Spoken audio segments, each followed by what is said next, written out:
ассалому алайкум бародарон ва хоҳарони азиз. имрӯз ман бо шумоям Мирзоев Хизралӣ. чӣ хеле ки шумо аз номи навор фаҳмидед, имрӯз мо дар бораи ҷудочии тоҷик яъне Расул Худойназарович Боқиев гап мезанем. навори имрӯзаамонро оғоз мекунем. пагнали. Расул Боқиев 29 сентябри соли 1982 дар ноҳияи Рӯдакӣ 20 километр дур аз шаҳри Душанбе дар оилаи паҳлавон, яъне устоди шоистаи варзиши ҷумҳурии Тоҷикистон ва устоди шоистаи СССР Худойназар Боқиев ба дунё омадааст. Расул Боқиев ба ҷуз падари маъруф ва умондории худ 4 бародар дорад ки онҳо низ паҳлавонони номдори ҷумҳурии Тоҷикистон мебошанд. аз ҷумла бародари хурдии ӯ Рустам Боқиев ғолиби як қатор мусобиқаҳои бузурги байналмилалӣ дзюдо мебошад. Расул Боқиев он марди хоксор ва раҳмдил буда, яке аз аввалинҳо шуда ба сохтмони нерӯгоҳи барқии оби Роғун иншооти аз ҷиҳати стратегӣ муҳим кӯмаки беҳад зиёд кардааст.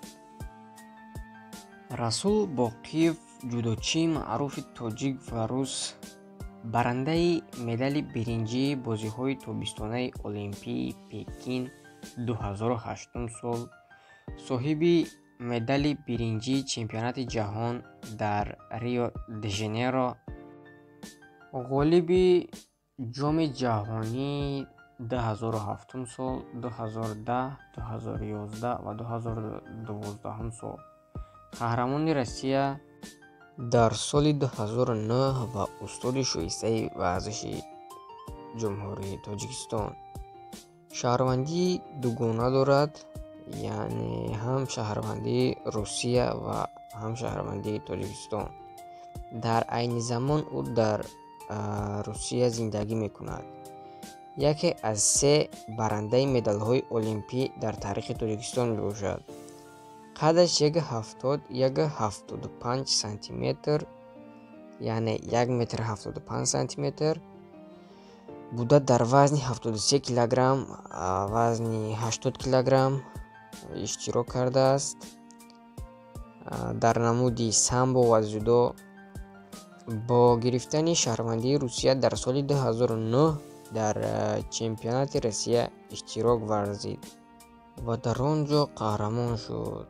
вай нақша дошт ки дар Олимпиадаи Лондон барои Русия рақобат кунад аз тарафи Русия, аммо ҳукумати Тоҷикистон ӯро водор кард ки дар Олимпиадаи Лондон бо парчами ҷумҳурии Тоҷикистон иштирок кунад ва номи кишвари худро дар дунё муаррифӣ кунад.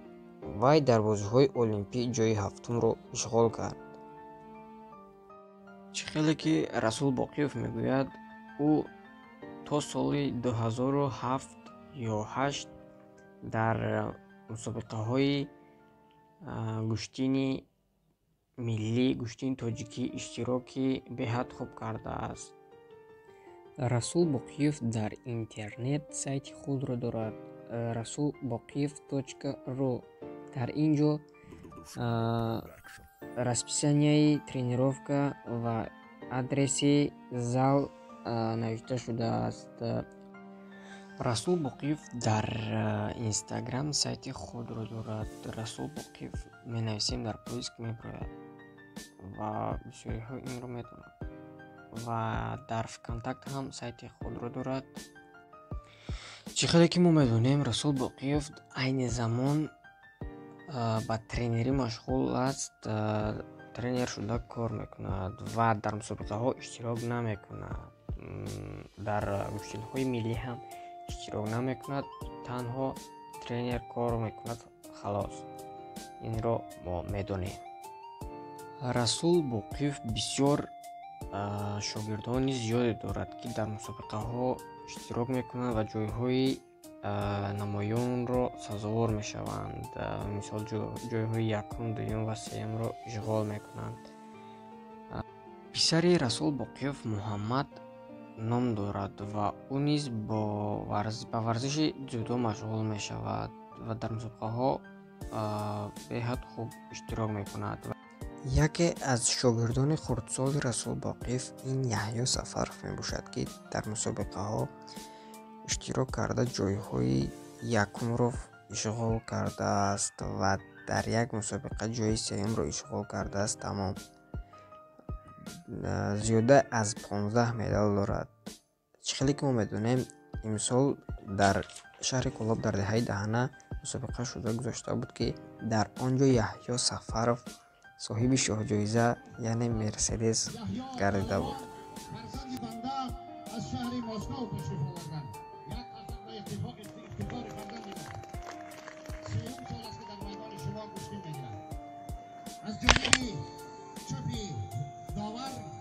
ابراهیم پهلوان از دهه هفت آمریکا بین هر دو پهلوان یک اتومبیل مرسدس.